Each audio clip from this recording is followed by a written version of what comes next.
discuss about the simple harmonic motion and uniform circular motion. हम discuss करेंगे simple harmonic motion and uniform circular motion, तो दोनों का हम डिस्कस करेंगे और हम इन दोनों के बीच में एक रिलेशन देखने की कोशिश करेंगे. सो फॉर एग्जांपल कि हम ये देखेंगे एक सर्कुलर मोशन की हम बात करते हैं. शुरू में आपके पास कोई एक पार्टिकल है. For example this is a particle which is located at point, हम इसको कोई पी पॉइंट कंसिडर कर लेते हैं कि वो पी पॉइंट के ऊपर है.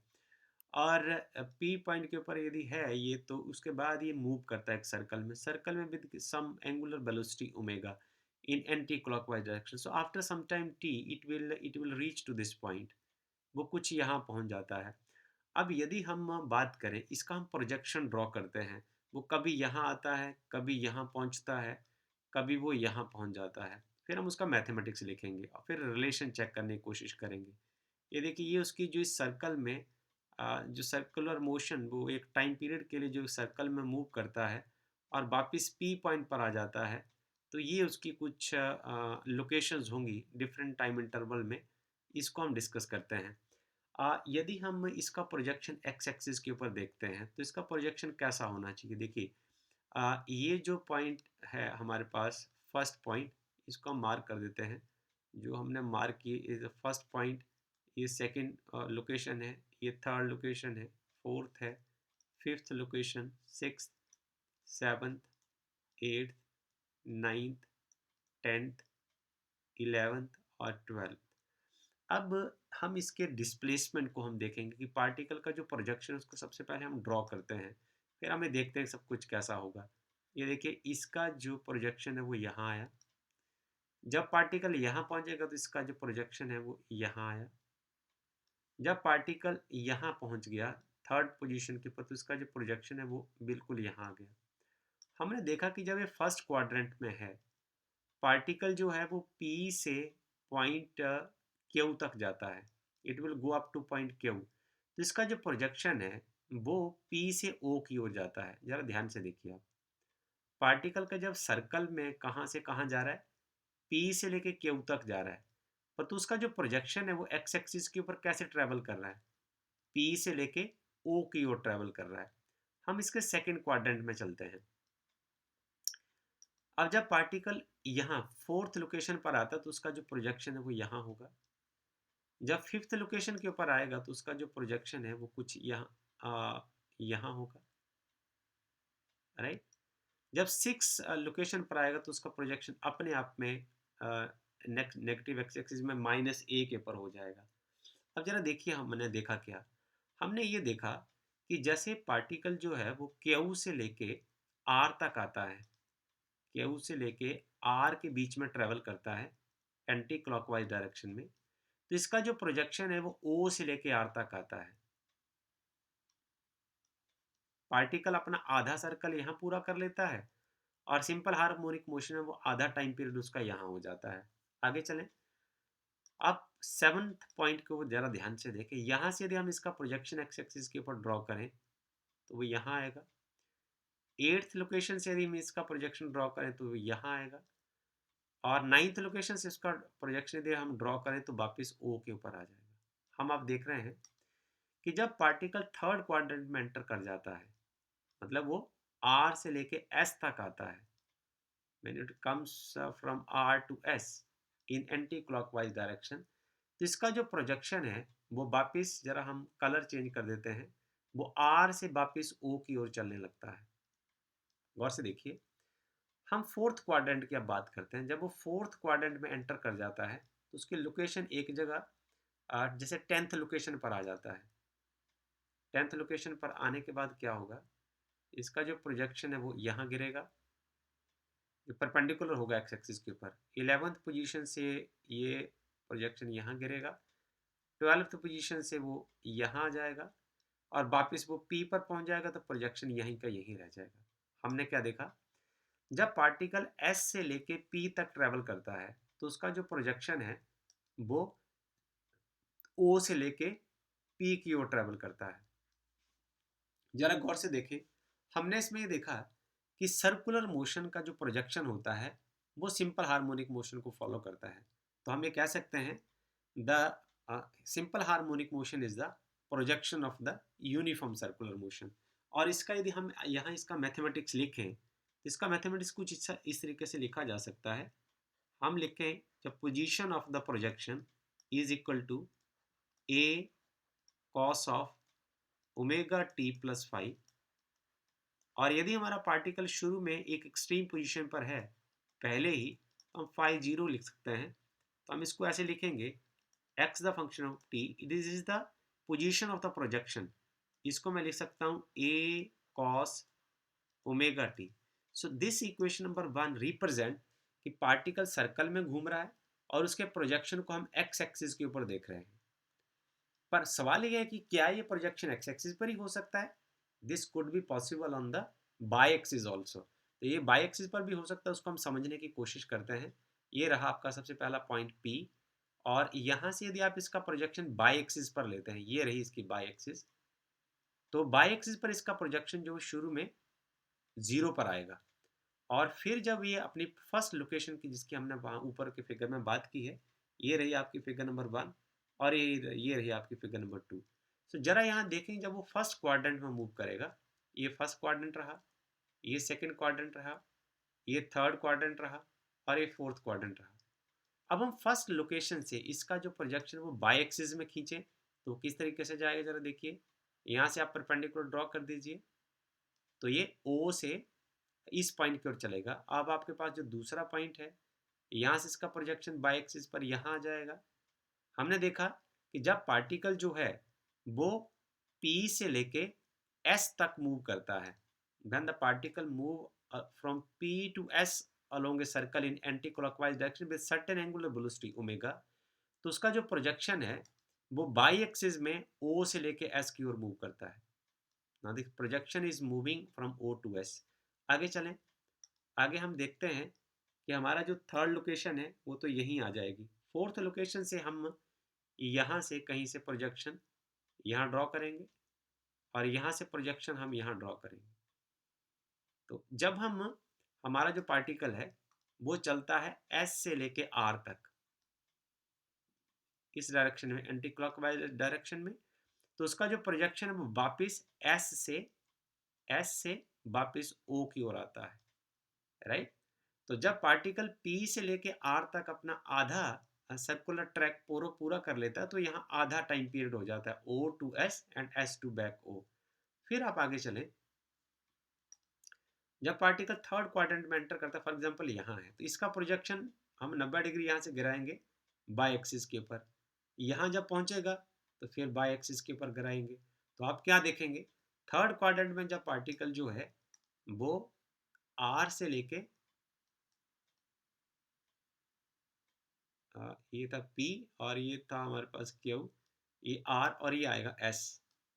तो या तो और नाम भी आप लिख सकते हैं। जब R से लेके S की ओर आएगा तो उसका जो प्रोजेक्शन है वो हमारे पास आ जाएगा O से लेके, ये देखिए यहाँ से यहाँ आया, यहाँ से O से लेके S तक आएगा, और जब फॉर एग्जांपल इस पॉइंट पर आएगा, फिर इस पॉइंट पर आएगा, तो हम यहाँ कह सकते हैं इसका जो इस पॉइंट से जो प्रोजेक्शन है वो इधर आएगा, और इस पॉइंट से जो प्रोजेक्शन है वो इधर आएगा, और इस पॉइंट से जो प्रोजेक्शन है, यदि फॉर एग्जांपल ये पार्टिकल की लोकेशन होती है तो यहाँ आएगा, और इस पॉइंट पर जाके प्रोजेक्शन जो है वो अपने आप सेंटर में चला जाएगा। तो हम ये देख रहे हैं कि जब पार्टिकल फोर्थ क्वाड्रेंट में जाएगा, S से लेकर वापस P की ओर आएगा, तो उसका जो प्रोजेक्शन है वो वापस S to O की ओर मूव करेगा। तो आप ये देख सकते हैं, यहाँ भी हम ये देख रहे हैं कि जब पार्टिकल एक सर्कल में घूमता है तो जो उसका प्रोजेक्शन है वो सिंपल हार्मोनिक मोशन करता है around this mean position, right. So we can say that simple harmonic motion is the projection of uniform circular motion. तो इसका प्रोजेक्शन आप एक्स एक्सिस पर भी ले सकते हैं, you can take the projection of this along Y axis also. तो Y axis के लिए हम जनरल इक्वेशन तो ऐसे लिख सकते हैं कि by the function of t is equal to a. अब हमें देखना है, हम कॉस नहीं लिख सकते। ये देखिए, हम लिखेंगे a sine omega t plus five. ये एक बेसिक इक्वेशन होगी। यदि हम ये समझें कि शुरू में हम फाइव को जीरो ले लेते हैं फॉर सिंप्लिसिटी, इसकी हम बाद में चर्चा कर लेंगे, तो मेरे पास रह जाएगा Y the function of t is equal to a sine omega t. अब इसको हमने जस्टिफाई करना है कि how I can write it like this. देखिए जरा, if t is equal to 0 second, यदि आप ऑब्जर्व जब करना शुरू करते हैं, अब देखिए बाई एक्सिस पर क्या होगा, जब पार्टिकल एट पॉइंट P है तो उसकी जो बाई एक्सिस के ऊपर उसके प्रोजेक्शन की लोकेशन कहाँ है, P पॉइंट से परपेंडिकुलर ड्रॉ करिए, ये O के ऊपर है, तो if you will put t is equal to 0, ये बन जाएगा साइन 0, ये बन जाएगा a sine 0, sine 0 is equal to 0, तो this will be equal to 0। अब ये देख लीजिए आप मीन पोजीशन पर हैं, और आप यहाँ देखें, यदि आप इसी बात को एक्स एक्सिस के ऊपर प्रोजेक्शन लगाएं तो एक्स एक्सिस के ऊपर प्रोजेक्शन जो पॉइंट पी पर ही आएगा, और वहाँ यदि कॉस जीरो बनता है तो cos zero is equal to 1, तो एक्स एक्सिस के ऊपर प्रोजेक्शन जो है वो पी पॉइंट पर होगा, और बाई एक्सिस के ऊपर जो प्रोजेक्शन होगा वो ओ के ऊपर होगा। सो दिस इज द वे कि ये किस तरीके से हम ये कह सकते हैं कि जो simple harmonic motion is the projection of uniform circular motion, and this is the mathematical representation of these two uh, uh, two kind of projection on the x-axis और y-axis। तो यदि आपको projection x-axis के ऊपर लेना है तो आप लिख लेंगे कि a cos of omega t plus phi, और यदि आपको projection लेना है y-axis के ऊपर then it is a sin of omega t plus phi। Okay, और हम एग्जाम्पल नंबर 14.4 को सॉल्व करेंगे और वहाँ से कुछ सीखने की कोशिश करेंगे। तो सवाल कुछ इस तरीके का है कि the figure given below depict the two circular motion. इसमें हमारे पास दो सर्कुलर मोशन दिए गए हैं नीचे, नंबर 1 एंड नंबर 2। हम इसको ऐसे मार्क कर लेते हैं। रेडियस ऑफ द सर्कल आप साफ देख सकते हैं, this is the amplitude A. Okay, और उसमें दिया गया है पीरियड ऑफ रिवोल्यूशन, यहाँ जैसे फर्स्ट फिगर में दिया है कि 4 सेकंड तक चलता है, और दूसरा है उसका जो period of revolution of 30 second में अपना चक्कर लगा लेता है। Okay, so the sense of revolution दिया हुआ है, इट इज इंडिकेटेड पहले केस में एंटी क्लॉकवाइज डायरेक्शन में, दूसरे में क्लॉकवाइज डायरेक्शन में है as indicated in the figure. So obtain the simple harmonic motions of the x projection of the radius vector. अब इस रेडियस हमने इसका एक्स प्रोजेक्शन निकालना है, x the function of T निकालना है, right, in both base of the rotating particle P. तो जो हमने अभी पढ़ा है कि simple harmonic motion is the projection of uniform circular motion, हम उसका उस कॉन्सेप्ट का यहाँ इस्तेमाल करते हैं। तो सबसे पहले हम शुरू करते हैं कि हमें इसको यदि लिखना है, इस इक्वेशन को एक्स प्रोजेक्शन जो उसको ऐसे लिखा जाएगा, x the function of t is equal to some a, this is cos of omega t plus five. X projection की इक्वेशन कुछ इस तरीके की होती है। ओके, अब हमें यहाँ जानना है कि जो फाई क्या होगा। तो फाई पता क्या होता है, फाई होता है कि जब आपने अपने इस सर्कुलर मोशन में पार्टिकल को घूमते देखना शुरू किया, टाइम जब 0 सेकेंड होगा, वहीं से आप टाइम नोट करना शुरू कर देते हैं। अब फाई जीरो आप देखिए जरा, यहाँ साफ देखिए, यहाँ लिखा है कि पार्टिकल कहाँ दिख रहा था आपको इस सर्कल में, वो 45 डिग्री पर दिख रहा था जब आपने उसको घूमते हुए देखना शुरू किया। So the phi is equal to here, phi is equal to 45 degree. हम एक रिलेशन लिखते हैं कि हमारे पास होता है पाई रेडियन जो होते हैं वो होते हैं 180 डिग्री के बराबर। इसको ऐसे लिख दें 180 डिग्री। ओके, तो 1 डिग्री कितना हो गया, 1 degree is equal to pi by 180 radian, ऐसे पुट कर देना आपने यहाँ। तो फाई की वैल्यू यदि हमने रेडियन में देखनी है तो 45 इंटू 1 डिग्री, 1 डिग्री की वैल्यू होगी पाई बाई 180 रेडियन। तो रेडियन लिखने की ज़रूरत नहीं होती। तो 45 डिग्री और यहाँ आ जाएगा 4, this is equal to pi by 4। तो यदि सिंपली पाई बाई 4 लिखा है तो अपने आप वो रेडियन में है, और यदि डिग्री होगा तो आपको स्पेशली लिखना पड़ेगा। That is the difference. तो जो क्योंकि रेडियन इसका फंडामेंटल यूनिट है, तो जो वैसे थीटा जो एक डायमेंशनलेस क्वांटिटी होती है, और हमें यदि सिंपली पाई बाई 4 लिखा तो इटसेल्फ कोई चीज़ रेडियन है, राइट। यदि साइन 15 लिखा है फॉर एग्जांपल कि आपके यहाँ लिखा है साइन 15 डिग्री, आपने समझ लेना है, यदि डिग्री में होगा तो डिग्री स्पेशल लिखा होगा, और यदि फॉर एग्जांपल साइन ऑफ 15 लिखा है ओनली तो ये रेडियन है। This is the way you have to understand this. तो पाई का वैल्यू जो जो फाई का वैल्यू है इनिशियल फेज जो है वो पाई बाई 4 हो गया, ये हमें निकालना है। दूसरा जो हमारे पास वैल्यू होती है omega is equal to 2 pi by t, इसको आप ऐसे ले सकते हैं। तो जो टी है इस फर्स्ट फिगर में ये दिया 4 सेकेंड है। अब हम चलते हैं इक्वेशन नंबर 1 में। From equation number 1। अब देखो जरा कितना आसान है। इसको हम लिख दें x the function of T. तो जो रेडियस है, एम्पलीट्यूड, वो तो उतना ही है। कॉस है, यदि हम इसका प्रोजेक्शन अलोंग एक्स एक्सिस लेंगे तो कॉस थीटा में लिखना पड़ेगा।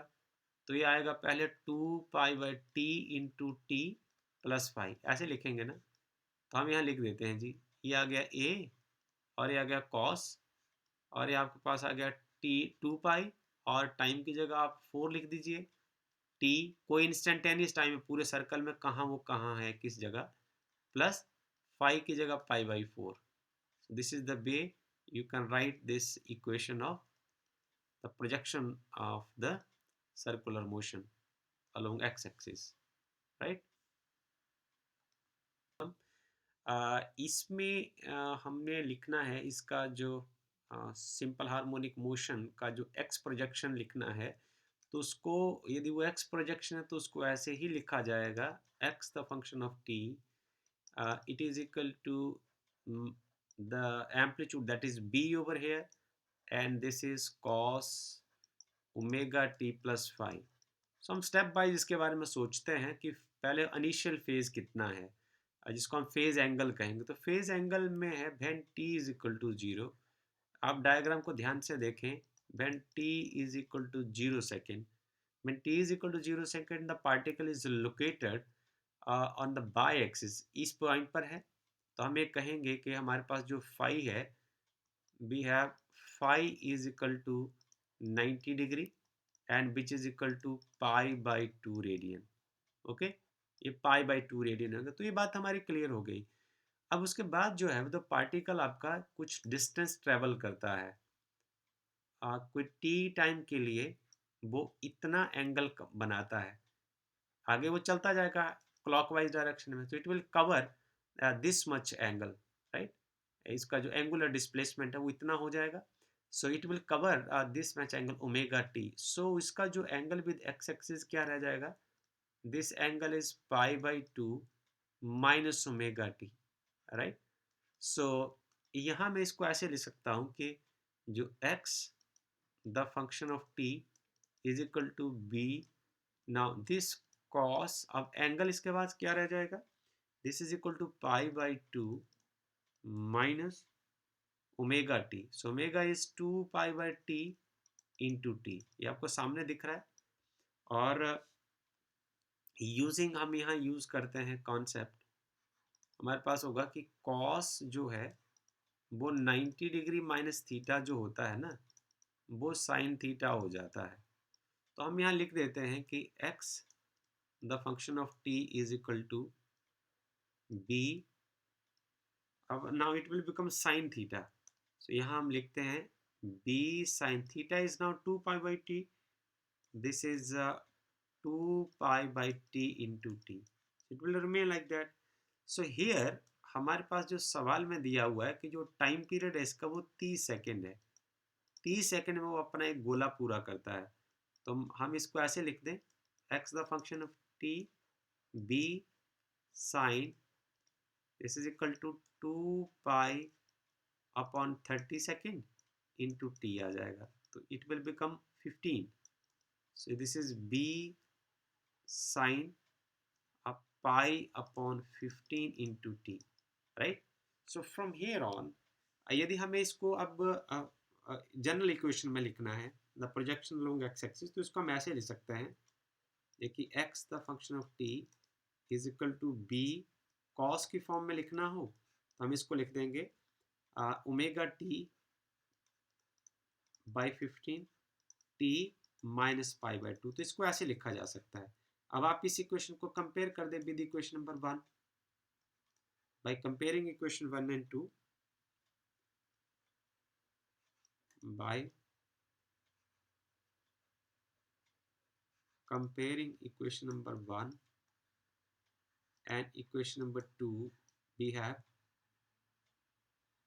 हमारे पास जो इनिशियल फेज है, टाइम पीरियड जो t है वो तो 30 सेकेंड है, right. And the period initial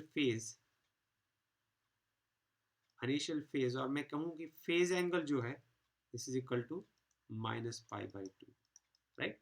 So this is all about this problem. Thank you.